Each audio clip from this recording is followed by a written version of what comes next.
नमस्कार, आप देख रहे हैं जी केयर हिंदी न्यूज़। मैं हूं संजय गुंदा, संपादक घाटी किला हिंदी समाचार पर। आपसे रूबरू हो सके और सच्ची खबरें आप तक पहुंचा सके, इसलिए हमने चैनल शुरू किया। आज हम जो आपको सच्चाई बताने जा रहे हैं, ये सच्चाई बड़े बड़े टीवी चैनलों ने आपको नहीं बताई होगी। हम आज बात कर रहे हैं उत्तराखंड क्रांति दल के कार्यकर्ता और पदाधिकारियों से। मैं आपको एक जानकारी हो दूँ, जो हमारे युवा हैं, उत्तराखंड क्रांति दल वो दल है जिस बैनर के तले उत्तराखंड की जो लड़ाई लड़ी गई थी, उत्तराखंड प्राप्ति के लिए जो हमारी माताएं बहनें भाइयों ने जो कुर्बानी दी थी, यही एक बैनर था जिसके पीछे लड़ाई लड़ी गई थी। और लड़ाई का मुख्य उद्देश्य ये था कि हमारा पहाड़ का जो युवा है वो व्यवसाय की तलाश में, नौकरी की तलाश में राज्य से बाहर ना जाए। मगर बहुत दुखद है कि 2 दशक बीत जाने के बाद भी कांग्रेस की सरकार आई, बीजेपी की सरकार आई, मगर वो दोनों सरकारों ने हमारे राज्य की जनता को ठगा है। तो आज मैं जो हमारे हैं जिनसे मैं इंटरव्यू लेने आया हूँ, मैं इनसे पूछता हूँ क्या ये भी इस बात को मानते हैं। सर, अपना नाम बताइए, आपका नाम क्या है? मैं केंद्रीय अध्यक्ष युवा प्रकोष्ठ राज्य और मेरे साथ में जिला महामंत्री विनीत सहलानी एवं हमारे संगठन सचिव युवा प्रकोष्ठ के कमल क्रांति साथी हैं। तो जिस प्रकार से मैं आपको सर्वप्रथम धन्यवाद देना चाहता हूं कि आपने बहुत ही महत्वपूर्ण मुद्दे पर आप आए और आप इस पर बात करना चाहते हैं। जिस प्रकार से आप देख सकते हैं कि राज्य को बने 20 साल पूरे हो चुके हैं और राज्य की जो रूपरेखा थी पूर्ण रूप से हमारे क्षेत्रीय दल उत्तराखंड क्रांति दल ने ये रूपरेखा बहुत पहले ही लिख ली थी और राज्य बनाने में हमारे प्रदेश के माताओं बहनों युवा साथियों एवं सभी वर्गों का समान रूप से अपना योगदान रहा है।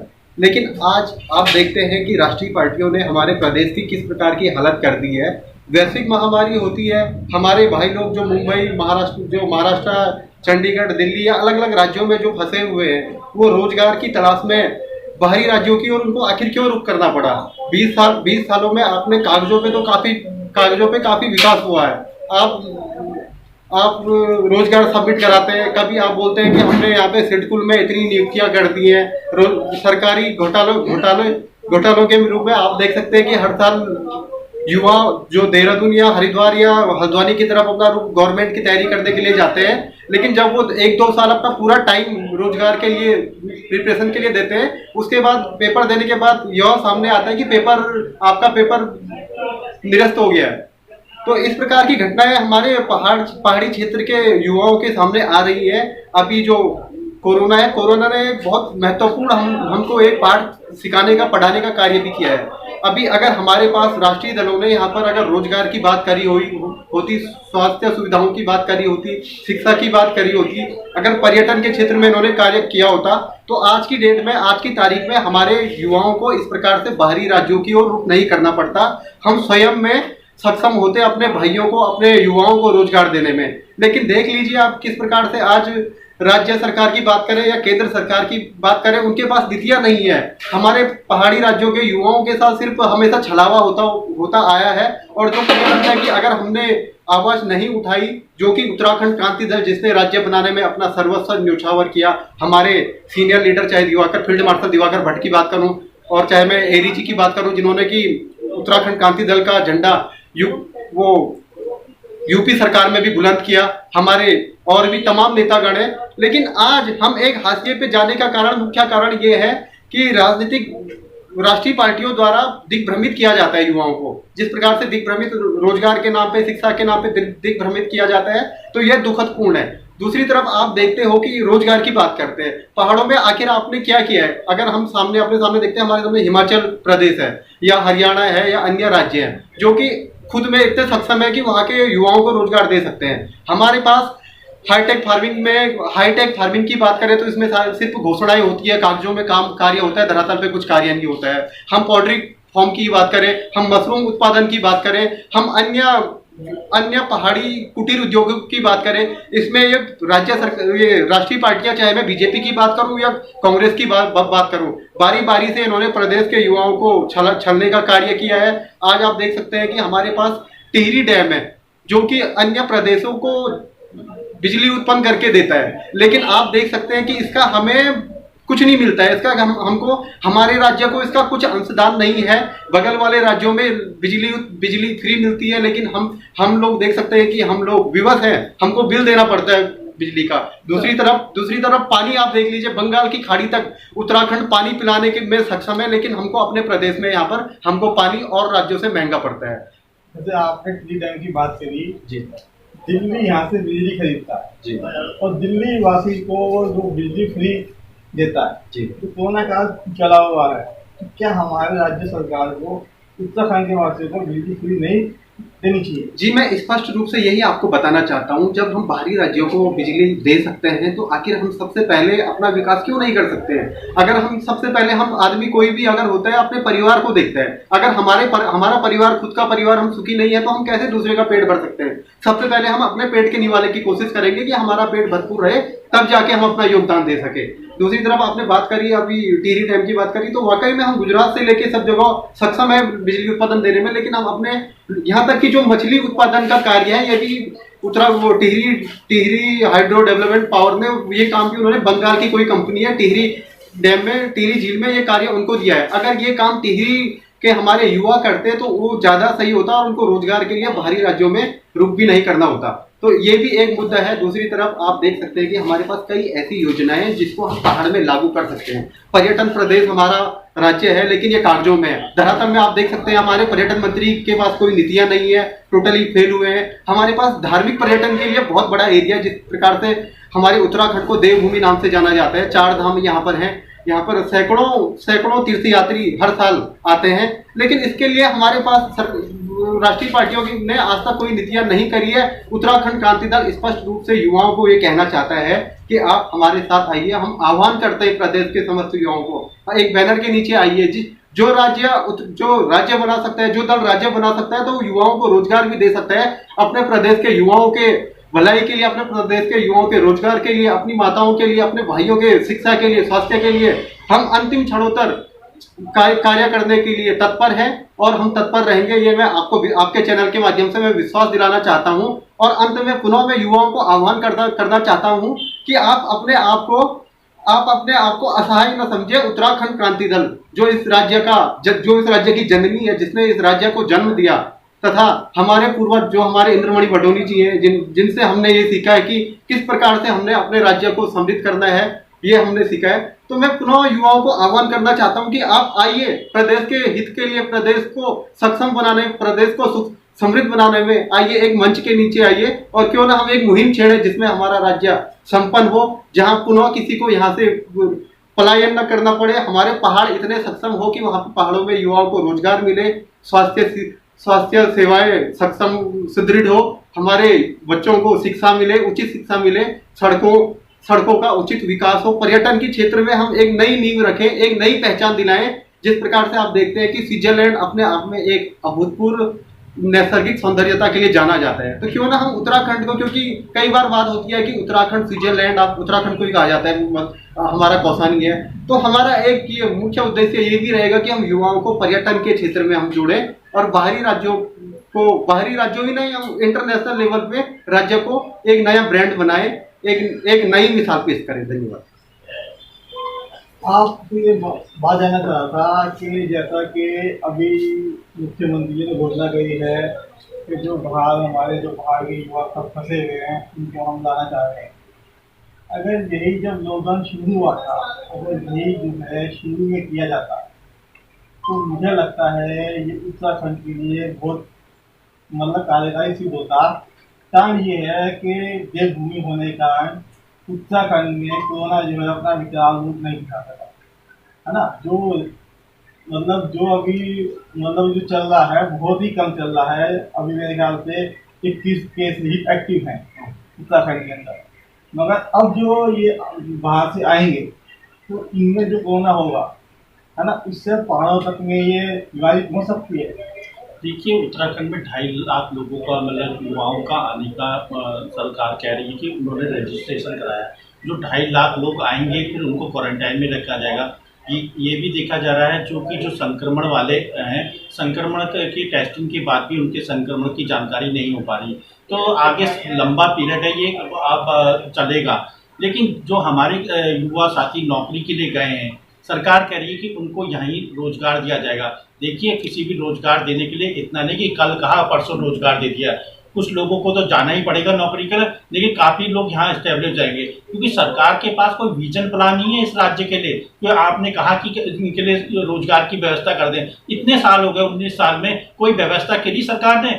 यहाँ देखिए 3 धार्मिक स्थान है, बद्रीनाथ है, केदारनाथ है और हेमकुंड है, जो आर्थिक रूप से भी हमारे लिए बहुत फायदेमंद होते, लेकिन सरकार ने इन पर कुछ रोजगार के अवसर पर ध्यान दिया? किसी चीज में नहीं ध्यान दिया। सरकार किसी भी काम के मामले में ध्यान नहीं दे रही। कृषि क्षेत्र यहाँ का समाप्त हो चुका है। कृषि क्षेत्र पहाड़ी क्षेत्रों में कुछ भी नहीं होता। 65% हमारा जो पहाड़ी राज्य है, इस पहाड़ी राज्य होने के बावजूद भी इस पहाड़ी राज्य का उपयोग नहीं किया जा रहा। क्यों नहीं किया गया? आपने क्यों नहीं रोका? इन 65% भाग में अगर काम होता, आदमी, पूरी जनता आपको पता कहाँ रहती है? देहरादून, उधम सिंह नगर और हरिद्वार, इन्हीं क्षेत्रों तक सीमित रह गई है। बाकी सब लोग पहाड़ों से पलायन हो चुके हैं। ना उनको रोका गया, ना सरकार की सोच बनी। तो अब तो कुछ भविष्य ही नहीं है। आप देख लेना, आप मजाक, सरकार तो मजाक कर रही है। सरकार कह रही है कृषि क्षेत्र में 2.5 लाख पदों का हम सर्जित कर देंगे। कोई संभावना ही नहीं है, कोई हो ही नहीं सकता। ऐसा कौन सा दुनिया में आज तक कोई विजन नहीं है कि जो साल भर 6 महीने में 2.5-3 लाख पद सर्जित हो जाए, या मतलब प्राइवेट सेक्टर इस तरह से वो हो जाएगा। सरकार कह रही है 25 लाख रुपए देंगे बेरोजगारों को, इस तरह से कर 25 लाख रुपए अगर सरकार ने पहले दिया होता तो राज्य का विकास होगा। कोई नहीं है। इस राज्य का भविष्य तो मैं बता दूं आपको क्लियर समाप्त है, भविष्य बिल्कुल शून्य है, क्योंकि इन्होंने दोनों ही पार्टियों ने इस राज्य को लूटा है। 20 साल हो चुके हैं, 20 साल में अभी तक हमारी सड़कें नहीं बन चुकी हैं। तो हम इनसे कोई एक्सपेक्टेशन नहीं है। जो लड़ाई वाकई में उत्तराखंड क्रांति दल ने लड़ी, ये बड़ा दुर्भाग्य है। आज वो सड़कों में है और ये अपने मजे मस्ती में है। मैं यही कहना चाहता हूँ। बाकी आप देख ही सकते हैं इस राज्य का क्या हाल है। दोस्तों, आप देख रहे थे कि इनके अंदर जोश भी है और गुस्सा भी है। अब मैं आपको दूसरे अपने युवा साथी से मिलाना चाहूँगा। अपना नाम बताइए आप। मेरा नाम नमित शुक्लानी, देहरादून जिला महामंत्री युवा उपक्रम। आप ये बताइए, जो मैंने अभी एक तर्क रखा था कि अभी इन्होंने बताया कि 2.5 लाख युवा जो हैं, जो अपना रजिस्ट्रेशन करवा सकते हैं, जो बाहर से आएंगे, ठीक है ना।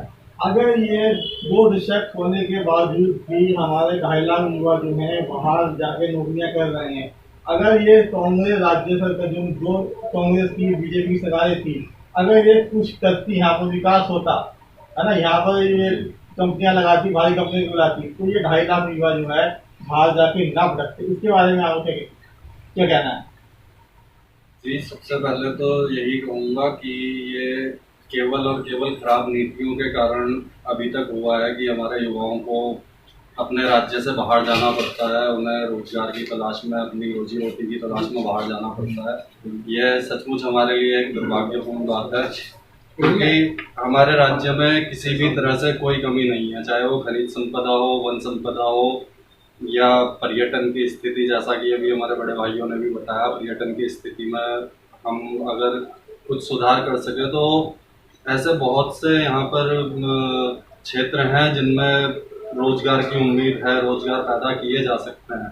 लेकिन जब सरकार के पास नीतियाँ नहीं होंगी या नीतियाँ बनाना नहीं चाहेंगे, मैं ये कहना चाहूँगा कि नीतियाँ बनाना नहीं चाहेंगे, क्योंकि ये आप जानते हैं राष्ट्रीय पार्टियाँ सिर्फ बाहर के लोगों को, उत्तराखंड में अभी भी जितने भी आप देख लीजिए बड़े बड़े काम जो हैं वो बाहर के लोग कर रहे हैं, चाहे वो खनन से संबंधित हो या किसी और क्षेत्र से। सब जगह बाहरी लोगों का कब्जा है। और मैं सरकार से भी निवेदन करता हूँ और प्रदेश की जनता से मैं खासकर ये निवेदन करता हूँ कि अब जितने भी प्रवासी भाई लोग हमारे वापस आ रहे हैं, उन सबको सबसे पहले तो कोरोना से अपना बचाव करना है, क्योंकि इतनी बड़ी संख्या में आप लोग वापस आ रहे हैं। कोई सूरत से, महाराष्ट्र से, ये जगह ऐसी हैं जहाँ पर कोरोना पूरी तरह विकराल रूप ले चुका है। और जैसा कि आपने कहा कि उनसे यहाँ पर आने से उनसे संक्रमण का खतरा भी है, बिल्कुल संक्रमण का खतरा है। मैं सरकार से कुछ ज़्यादा उम्मीद नहीं करता हूँ, लेकिन मैं उन सभी युवा साथियों से, प्रदेश के उन सभी लोगों से कहना चाहता हूँ कि वो यहाँ पर आ रहे हैं, अपना बिल्कुल सुरक्षा का पूरा ध्यान रखें जो भी उन्हें शासन से दिशा निर्देश मिलते हैं उनका वो पूरी तरह पालन करें, क्वारंटाइन रहें। कोई भी अभी कुछ एक दो घटनाएं ऐसी भी आई थी कि कहीं पर कुछ प्रतिनिधियों के द्वारा भी सुनने में आया कि कोऑपरेट नहीं किया जा रहा है, या कुछ लोग खुद भी अभी मतलब क्वारंटाइन होने के बावजूद बाहर निकल रहे हैं। उन सभी लोगों से कहना चाहता हूँ कि अब समझदारी हम लोगों को खुद को दिखानी है और आप लोग खुद का भी बचाव करें, अपने गांव का, अपने राज्य का बचाव करें। बाकी सरकार पलायन के जो बात है, पलायन पे अब जब नीतियां बनेंगी तो निश्चित तौर पर पलायन होगा, लेकिन सवाल यही है कि नीतियां बनाएगा कौन। उसके लिए प्रदेश के युवाओं से आह्वान करता हूँ, उत्तराखंड क्रांति दल से जुड़े, नए युवा जुड़ रहे हैं। एक जोश इस वक्त दल के अंदर संचार हो रहा है कि जोश का वो बहुत आने वाले समय में हमारे लिए बहुत अच्छे संकेत हैं। तो इसीलिए मैं राज्य की तमाम जनता से, युवाओं के से, खासकर युवाओं से कहना चाहता हूँ, आप लोग जुड़ें। हम प्राइवेट सेक्टर में, युवा उपरांत प्राइवेट सेक्टर में जितने भी राज्य के युवाओं को प्रताड़ित किया जाता है, जो भी उत्पीड़न हो रहा है, उस सबके खिलाफ आवाज़ उठा रहा है, उठाता रहेगा और आगे ये और ज़्यादा हम तेज़ी से इस काम को करने वाले हैं कि राज्य में जितनी भी कंपनियां हैं, फैक्ट्रियां हैं, उन सबको जो यहाँ पर नियम है उत्तराखंड में 70% उत्तराखंडी लोगों को रोजगार देने का, उनका पालन करना सुनिश्चित कराया जाएगा। अगर सरकार नहीं कर सकती है तो ये काम युवा उपरांत करें। तो दोस्तों, आप देख रहे थे GKL हिंदी न्यूज़ चैनल। निष्पक्ष चैनल है। आपको इस चैनल के माध्यम से हर पार्टी की, हर अधिकारी की बात जो है आप तक पहुंचाई जाती है। हमारा काम जो है बिल्कुल निष्पक्ष पत्रकारिता करना है। हम अपने चैनल के माध्यम से किसी भी तरह की कोई अफवाह नहीं फैलाते, हम बिल्कुल सच्चाई दिखाते हैं। अगर आपने चैनल को सब्सक्राइब नहीं किया है तो आप कर लें। फिर अगली किसी न्यूज़ के साथ रूबरू होंगे। धन्यवाद।